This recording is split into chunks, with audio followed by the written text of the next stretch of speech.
Welcome to Burlap Teachers. Enjoy the video. You begin by verifying essentials. Make sure iCloud and Find My are active for the paired iPhone because tracking depends on those services. Once done, open the Find My app or iCloud. Calm if needed and locate the Airpods icon. The map shows the last seen position. If they're nearby, press play sound to pinpoint them by ear. If the dot is distant, note that last seen timestamp and address because that guides your next move and prevents wasted searching. Once you have a location, narrow the area by combining sound and systematic searching.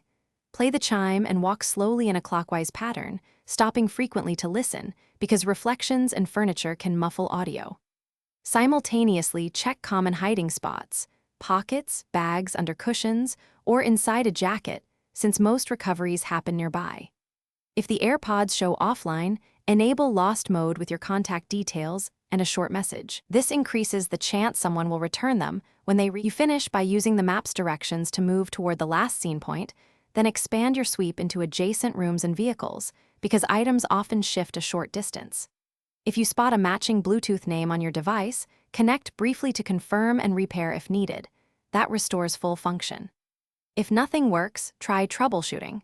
Charge the case, reset the AirPods, and if they remain lost or damaged, note the serial number for replacement options. If problems continue, Thanks for watching. Consider subscribing if this video helped you.